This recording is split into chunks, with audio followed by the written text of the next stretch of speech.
पे बैठे हुए तमाम मेरे सीनियर साथी, यहाँ पे आए हुए तमाम नेशनल कॉन्फ्रेंस के अहदेदारान, वर्कर हजरात और बिलखसूस आज घर में दोबारा शामिल हमारे भाई चौधरी सुरेंद्र जी, इनके तमाम साथी, आप सबको मेरे तरफ से आदाब। आज इत्तेफाक से हमारे लिए एक बहुत, ये न सिर्फ एक अहम दिन रहा है बल्कि एक बहुत खुशकिस्मत दिन रहा है। एक तरफ से हम उस महान हस्ती, मेरी दादी, जिनको प्यार से जम्मू कश्मीर के लोगों ने मादर मेहरबान का खिताब दिया, हम उनको याद कर रहे हैं, उनकी बरसी है। उसके साथ साथ जिस दिन का हम 5 अगस्त 2019 से इंतजार करते आए हैं कि कब सुप्रीम कोर्ट में जो केस चलना है उसकी शुरुआत होगी, इत्तेफाक से आज उसकी शुरुआत भी हुई। लेकिन फिर सोने पे सुहागा, हमारे एक साथी जिनकी सियासी शुरुआत इसी तंजीम में हुई, जो फले फूले इस तंजीम में, फिर कुछ गलतफहमियां हुई, थोड़ी देर के लिए हमसे अलग हुए, आज दोबारा घर वापस लौटे और नेशनल कॉन्फ्रेंस में दोबारा सुरेंद्र जी ने शमूलियत की। इनमें से एक भी चीज हमारी तंजीम के लिए फंक्शन करने के लायक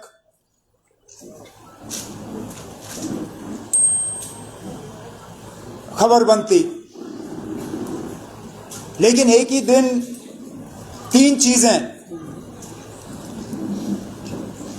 पता नहीं अखबार वाले किस चीज को ज्यादा जोर देंगे और किस चीज को पीछे रखेंगे, क्योंकि अपने आप में तीनों चीजों की अपनी अहमियत है।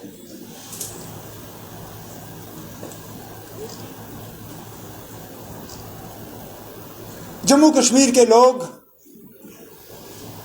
हर लिहाज से आज परेशान हैं। मां सिवाय चंद लोग जिनका मौजूदा हुकूमत के साथ तालमेल बना हुआ है, उनको शायद आप मुस्कुराते हुए पाओगे, लेकिन आम लोग, जम्मू कश्मीर के जो बाशिंदे हैं, परेशान हैं, मायूस हैं, नाराज हैं। उनको समझ नहीं आता कि जो उनके साथ बड़े बड़े वादे हुए थे, उन वादों को इसी तरह अधूरा क्यों छोड़ा गया। जहां इंसाफ की बात हुई वहां इंसाफ मिला नहीं, जहां रोजगार की बात हुई वहां रोजगार मिला नहीं, जहां तरक्की की बात हुई वहां तरक्की मिली नहीं, अमन की बात हुई, भाईचारे की बात हुई, वो भी अधूरा रहा। आज घर चलाना मुश्किल होगा, महंगाई आसमान पे, खाने की चीजें मिलती नहीं, घर चलाना लगभग नामुमकिन। हुकूमत के तरफ से ऐलान होते हैं, लेकिन जमीनी सतह पे उनको अमली जामा पहनाने वाला कोई नहीं।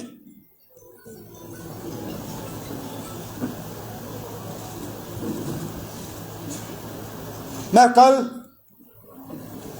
सुप्रीम कोर्ट में जो मरकजी हुकूमत की तरफ से जवाब वहां डाला गया, मैं उसको बड़े गौर से पढ़ रहा था और बड़ी बड़ी ऊंची ऊंची बातें हुई वहां पे। जिस तरह सुरेंद्र जी ने अपनी तकरीर में कहा, कई सारी ऐसी चीजों का जिक्र उसमें हुआ जिनका इस हुकूमत से कोई लेना देना ही नहीं। मैं हैरान हुआ जब मैंने उसमें ऐसे पावर प्रोजेक्ट्स के नाम सुने जिन पावर प्रोजेक्ट्स का संग बुनियाद मेरी हुकूमत में रखे गए थे, लेकिन उनको भी 370 और 35A के साथ जोड़ने का काम। टूरिज्म, जैसे 2019 से पहले कोई टूरिस्ट जम्मू कश्मीर आया ही नहीं। अमन, जैसे इससे पहले जम्मू कश्मीर में कभी कोई अमन था ही नहीं। अरे जहां पे आप दावा कर रहे हो वहां पे इस चीज का भी जवाब दो कि वो नए इलाके कैसे मिलिटेंसी के शिकार हुए। अब पुंछ में जिस तरह के हमले देखने को मिले, रजौरी में जिस तरह के हमले देखने को मिले, अरे उसका भी जिक्र करते आप। सुप्रीम कोर्ट केस जो आपने फाइल किया उस पर क्यों खामोश? जो लगातार एक के बाद एक पिछले 1-2 साल में माइनॉरिटीज को निशाना बनाया गया कश्मीर में, जो कई सालों से हमने नहीं देखा, उसका जिक्र क्यों नहीं किया आपने? उस पे खामोश क्यों? जिस G20 का आप थकते नहीं हो ढंढोरा पीटने में, उसके साथ ये भी कहते ना कि उस मीटिंग को वहां करने के लिए आपने श्रीनगर के लोगों को घर में कैद रखा।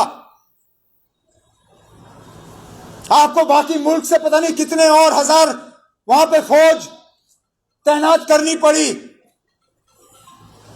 एक एक जो बाहर से मेहमान आया उनको 2-2, 3-3 बुलेट प्रूफ गाड़ियां, अरे वो भी लिखते आप। फिर आप क्यों नहीं लिखते हो कि जब हमारे बेताज बादशाह इस रियासत के लेफ्टिनेंट गवर्नर साहब एक जगह से दूसरी जगह जाते हैं, 15 मिनट के लिए हमारा रास्ता बंद किया जाता है। मुझे याद है जब मैं घर से सेक्रेटेरिएट जाता था, ट्रैफिक लाइट के सामने मेरी गाड़ी रुकती थी, और ये श्रीनगर की बात, और फिर बत्ती चेंज हो जाती थी, मेरी गाड़ी निकल जाती थी। मेरे मिनिस्टर ट्रैफिक लाइट पे रुकते थे। यहां आज हाल यह है कि जब हमारे लेफ्टिनेंट गवर्नर साहब कहीं जाते हैं तो जितना वजीर आजम के लिए दिल्ली में रास्ता बंद होता है, उससे कई गुना ज्यादा श्रीनगर में हमारे लेफ्टिनेंट गवर्नर के लिए रास्ता बंद किया जाता है। मैंने खुद गिने गाड़ियां। नहीं, शेम नहीं ना, अभी इनकी मजबूरी है। मजबूरी है क्योंकि हालात ठीक नहीं है, डरे हुए हैं। इसके बिना वो घर से निकलने के लिए तैयार नहीं। बदकिस्मती उनके मेरे घर के सामने से गुजरना पड़ता है। टू टू टू टू टू टू मैं सायरन सुनता हूं, कहता हूं देखता हूं कौन गुजर रहा है। यकीन माने पहले 4 मोटरसाइकिल एक के बाद एक टू टू टू टू, तेरा रास्ता बंद करने का टाइम आ गया, बंद। उसके बाद जीपों में हाथ यूं यूं टू टू टू टू, रुको। बेचारा जिसकी गाड़ी साइड पे पार्क हुआ हो उसको तो कहते हैं हटाओ हटाओ गाड़ी यहां से, चलो यहां पार्किंग नहीं। जो स्कूल के बाहर अपने बच्चों को उठाने के लिए इंतजार कर रहे हैं, किसी की मां, किसी की बहन, किसी का ड्राइवर, कहते चलो हटो, अब ले जाओ गाड़ी। सारा रास्ता साफ करके उसके बाद फिर 4 गाड़ियां, फिर कहीं बीच में छुपाई हुई गाड़ी एक, जिसमें हमारे एलजी साहब फिर निकल जाते हैं। अब एक तरफ से तो आप सुप्रीम कोर्ट में कहते हो कि हालात बिल्कुल ठीक हैं, अगर हैं तो जो आपने श्रीनगर में ये साइकिल सजाए हुए हैं जरा उन पे बैठ के सवारी करिए ना, उन पे बैठ के घूमिए। मैं मानूं हाँ जनाब हालात इतने ठीक हैं कि जो एज चीफ मिनिस्टर मैं नहीं कर सका, मैं गाड़ी में बैठता था, आज हालात इतने ठीक हो गए हैं कि हमारे एलजी साहब अब साइकिल पर बैठ के बिना ज्यादा सिक्योरिटी के 10 आगे 2-4 बंदे तो होंगे ही होंगे, लेकिन इतने वो अब ठीक समझते हैं हालात को कि वो गुजरने के लिए तैयार हैं। अब मुझे बताइए ना, अब सच क्या है? क्या सच वो है जो आपने सुप्रीम कोर्ट में लिख के दिया, या सच वो है जो हम जमीनी सतह पे देखते हैं कि बिना रस्तों को बंद किए हुए आप एक जगह से दूसरी जगह जा नहीं सकते हो क्योंकि मिलिटेंसी का इतना खतरा है, क्योंकि कहीं ना कहीं तो आप झूठ बोल रहे हो। या तो ये रास्ता बंद करने का सिर्फ आपको शौक है, इसकी जरूरत नहीं है लेकिन आपको शौक हो गया तो आप कर रहे हो, या हालात इतने खराब हैं कि ये रास्ता बंद करना आपकी मजबूरी है। अगर हालात इतने खराब है, ये आपकी मजबूरी है, फिर जो आपने सुप्रीम कोर्ट में बोला है वो झूठ है। दोनों सच हो नहीं सकते। नौजवान बेरोजगार, उसकी बात क्यों नहीं? यहां लिस्टें निकलती हैं, दूसरे दिन लिस्टों के खिलाफ आवाज उठती है कि इसमें धांधली हुई है, तीसरे दिन लिस्ट को रद्द किया जाता है, चौथे दिन इंक्वायरी होती है, उसके बाद सिलसिला खत्म। बेचारे जो मेहनत करके इम्तिहान दे के सिलेक्शन का सारा प्रोसेस कंप्लीट करके ईमानदारी से वहां पे उस लिस्ट में दाखिल हो जाते हैं, पता नहीं उनमें से कितने सारे ओवरेज हो जाते हैं इंतजार करते करते कि कब हमें रोजगार का मौका मिलेगा। कीमतें आसमान को छू रही हैं। जम्मू का भी वही हाल होगा जो श्रीनगर का है। आज सब्जी वाला टमाटर बेचने के लिए तैयार नहीं है। 150 रुपए किलो टमाटर। जब हम जाते हैं सब्जी वाले के पास और उससे टमाटर पूछते हैं, कहते हैं ना टमाटर के भाव और जाफरान के भाव में ज्यादा कीमत का फर्क है नहीं, टमाटर कोई खरीदता ही नहीं, हम रखते नहीं। 5 किलो चावल का वादा हुआ, दिखा नहीं, अब कहते हैं हम 15 देंगे। अरे 5 नहीं मिला, 15 कहां से आएगा? कहते हम जमीनें देंगे। पहले तो आप जमीनें छीन रहे हो उन लोगों से जिनको उन जमीनों का मालिकाना हक है, और फिर बसा किसको रहे हो कोई पता नहीं, कोई इसमें सफाई नहीं।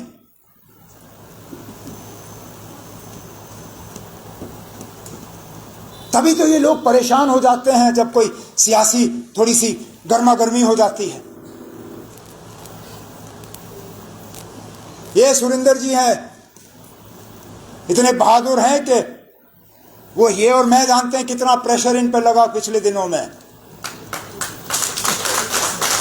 अब कुछ चीजें हैं जो हमें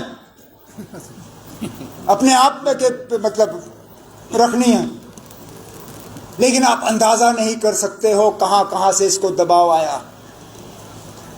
मैं कहता हूं वो लोग अगर इस रियासत को चलाने में इतनी मेहनत करते, जितनी मेहनत इन्होंने इसको रोकने पे की, अरे यहां तो लोग इतने मुतमईन होते, इतने खुश होते कि किसी और चीज की जरूरत ही नहीं होती।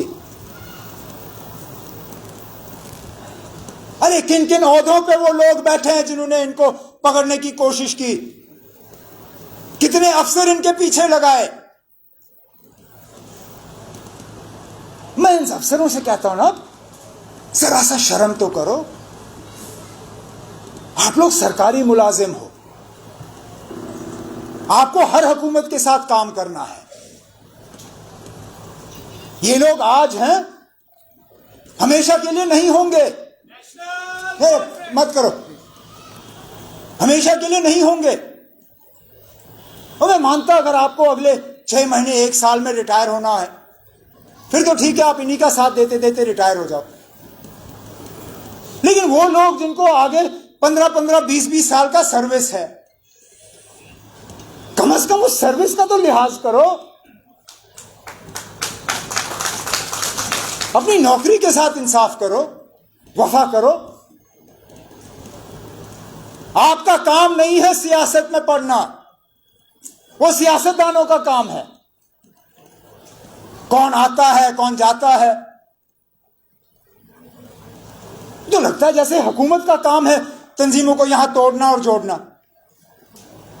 हमारे साथियों को यहां से लेने में भी इन्हीं लोगों का रोल है, और जो हमें ज्वाइन करने की कोशिश उनको रोकने में भी इन्हीं लोगों का रोल। मैं क्या बताऊं, कश्मीर से एक सीनियर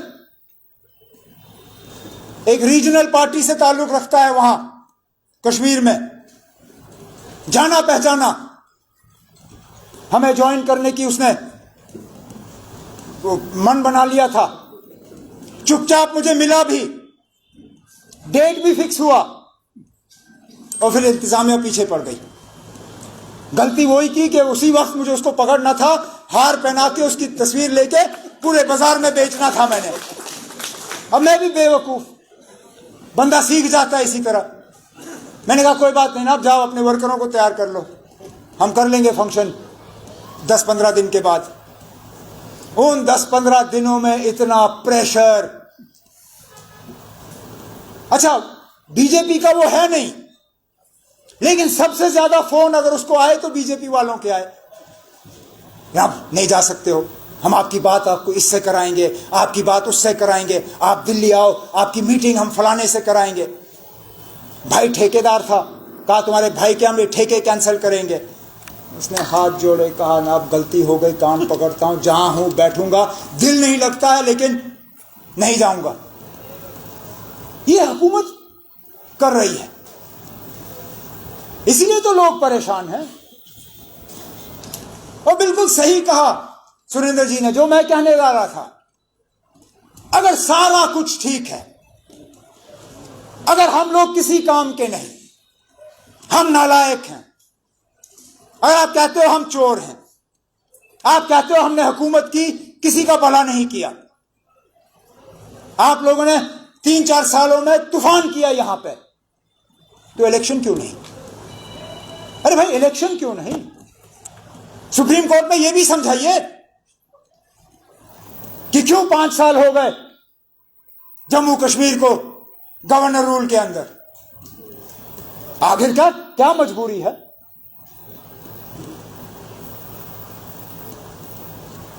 एक तरफ से आप तो कहते हो कि सारा कुछ बड़ा अच्छा है, दूसरी तरफ से आप बाहर के मुल्कों में जाके जमहूरियत का वहां डंडोरा पीटते हो। Hindustan democracy, India is the mother of democracy. तो वो डेमोक्रेसी यहां आते आते क्यों रुक जाती है? जिस तरह विकास गायब हो गया, हर थाने में अब विकास का FIR कटना चाहिए कि भाई साहब विकास है तो है कहां? क्योंकि हम बार बार सुनते हैं विकास विकास विकास, लेकिन विकास दिखता नहीं है। इसी तरह जमहूरियत, हमें तो दिखता नहीं यहां।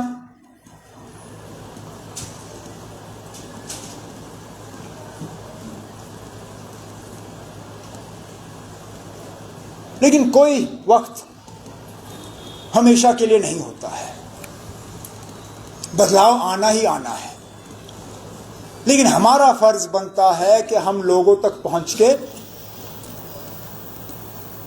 लोगों की बात सुने, अपनी बात लोगों के सामने रखें, अपनी तंजीम को मजबूत करें, क्या कि जिस दिन वो इम्तिहान हमारे सामने होगा, हम सही उम्मीदवार सामने रख के उस इम्तिहान में कामयाबी हासिल करें। यही हमारा मकसद और मंजिल होना चाहिए। फिलहाल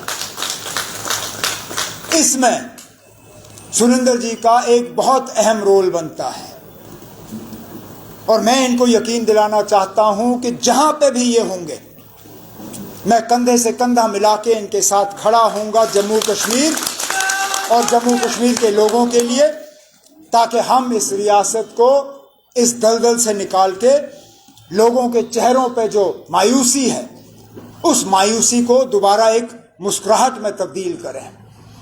क्योंकि बहुत हो गया ये मायूसी, ये उदासी। अब लोगों का हक है कि वो थोड़ा मुस्कुराएं, थोड़ा वो राहत महसूस करें। मैं इंतज़ार कर रहा हूं कि कुछ दिनों के बाद हमारे सदर मोहतरम जनाब फारूक अब्दुल्ला साहब वापस आएंगे, वो बाहर गए हैं। उसके बाद सुरेंद्र जी को एक अच्छे से अच्छे ओहदे पे तंजीम के अंदर एडजस्ट करके, ताकि पूरे जम्मू कश्मीर में ये न सिर्फ नेशनल कॉन्फ्रेंस को मजबूती दिला सके, बल्कि लोगों के साथ हमारा तालमेल जो है उसको, बिमला जी मत, उसको और ज़्यादा बढ़ाएं।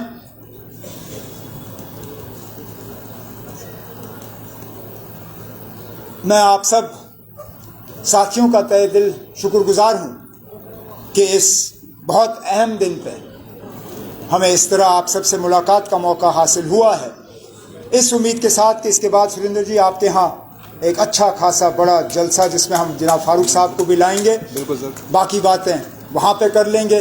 इन्हीं अल्फाजों के साथ बहुत बहुत शुक्रिया जनाब उमर साहब।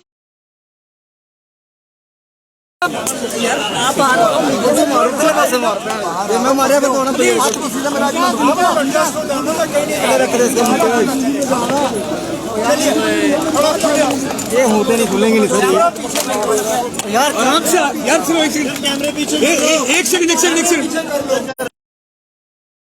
भवन जम्मू से ये आपको तस्वीरें दिखाने की कोशिश करी है। यहाँ पर आपको बताते चलें कि आज बीजेपी के सीनियर लीडर सुरेंद्र चौधरी, जो कि XMLC भी जो है वो रह चुके हैं, उन्होंने जो है आज बीजेपी को छोड़कर नेशनल कॉन्फ्रेंस का दामन थामा है और काफ़ी ज़्यादा तादाद में लोग यहाँ पर पहुँचे थे और जिनका स्वागत यहाँ पर यानी कि उमर अब्दुल्ला साहब जी की क़यादत में यहाँ पर उनको यहाँ पर नेशनल कॉन्फ्रेंस को जो है वो ज्वाइन कराया गया। तो फिलहाल आप जनता की इस पर क्या कुछ राय है, इस पर आप लोग जो अपनी राय को ज़रूर साझा करें। कैमरा पर्सन अभिषेक के साथ नरेंद्र सिंह ठाकुर।